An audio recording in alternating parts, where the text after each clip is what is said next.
প্রায় 2 কোটি বাসিন্দার শহর ঢাকা। প্রতিদিন নানা কারণে যাদের বাইরে বেরোতে হয় তাদের বেশিরভাগের ভরসা গণপরিবহন। অথচ এই বাহনে উঠে গন্তব্য পৌঁছানো যেন দুর্ভাগ্যেরই আরেক নাম। প্রতিদিন এতে উঠে যারা কর্মস্থলে যান তাদের অভিজ্ঞতা তো আরও তিক্ত।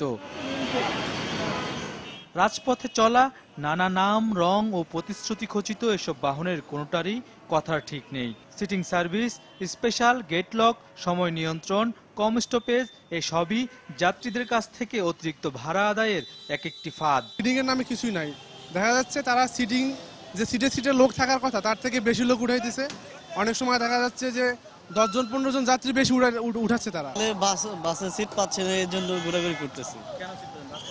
বাস খালি আমি আমার আম্মাকে নিয়ে যাবো, এর জন্য উঠতে পারতেছি না। বছরের পর বছর ধরে গণপরিবহনে এমন স্বেচ্ছাচারিতার সামনে অসহায় যাত্রীরা। সবশেষ 2015 সালের 1 অক্টোবর সরকারের বেঁধে দেওয়া ভাড়া ছোট বাস প্রতি কিলোমিটার 1 টাকা 60 পয়সা, বড় বাসে 1 টাকা 70 পয়সা আর সর্বনিম্ন ভাড়া যথাক্রমে 5 টাকা ও 7 টাকা। তবে বাস্তবে এই নিয়ম কেবল সর্বনিম্ন ভাড়ার ক্ষেত্রে প্রযোজ্য, বাকিটা তাদের খেয়াল খুশি। বাকিটার তোয়াক্কা না করে বাসগুলো নিজেদের সাজানো নির্ধারিত দূরত্বে ভাড়া গুনতে বাধ্য করে। এজন্য দুর্ব্যবহার থেকে শুরু করে চলন্ত বাস থেকে যাত্রী ফেলে দিয়ে খুন করতেও বাধে না। এইভাবে যাত্রীকে প্রতারিত করে, আর কিছুই না। সিটিং নামে ফিটিং করে, সিটিং পাস করে, সারা রাস্তা যাত্রী উঠায় নামায়, সিটারি করে আর কি। এটা যাত্রী সাধারণ যখনই তার এই গাড়িটা অপরিচ্ছন্ন বা অতিরিক্ত ভাড়া নেওয়া হচ্ছে কেন, এসব বিষয়গুলো নিয়ে যখন প্রতিবাদ করে তখনই তাদের এই যে গাড়িতে কর্মরত শ্রমিকদের হাতে লাঞ্ছনার শিকার হতে হয়। প্রায় 5,500 বাস রাজধানীতে চললেও সিটিং সার্ভিসের কারণে প্রতিদিন রাস্তায় ঠায় দাঁড়িয়ে থাকতে হয় হাজার হাজার যাত্রীকে। বিশেষজ্ঞদের মতে মাত্রা অতিরিক্ত মুনাফার মানসিকতা থেকেই এমনটি হচ্ছে। এই জায়গা থেকে যদি বের হয়ে আসতে চাই, সহজ রাস্তা হচ্ছে এই গণপরিবহনকে গণমালিকানার হাত থেকে রক্ষা করতে হবে। এক একজন মালিক যার যেমনি খুশি সে যা খুশি তাই করতেছে, প্যাসেঞ্জারকে ঘাট ধরে নামায় দিতেছে, আবার মাস্তান প্যাসেঞ্জার বিনা পয়সা গাড়ির মধ্যে উঠতে। এমন অনিয়মের কথা স্বীকার করে সেসব বন্ধে কার্যকর পদক্ষেপ নেওয়ার আশ্বাস দিলেন পরিবহন মালিক সমিতির এই নেতা। এটা দীর্ঘদিনের অনিয়ম।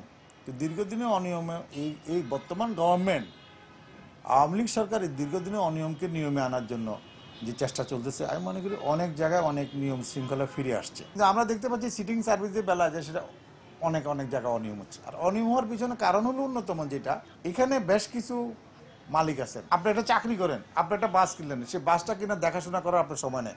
আপনি কি করলেন? ড্রাইভারকে কন্ট্রাক্ট দিয়ে দিলেন, আমাকে ডেলি তুমি এত টাকা দিবা।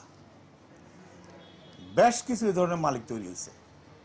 আমরা যেটা পক্ষপাতী না, সার্ভিস হয়তো আমরা বন্ধ করে দেব, কিন্তু আপনি দেখতে পাবেন সিটিং সার্ভিস বন্ধ করে দেওয়ার পরও যাত্রীদের থেকে প্রচুর অভিযোগ আসবে।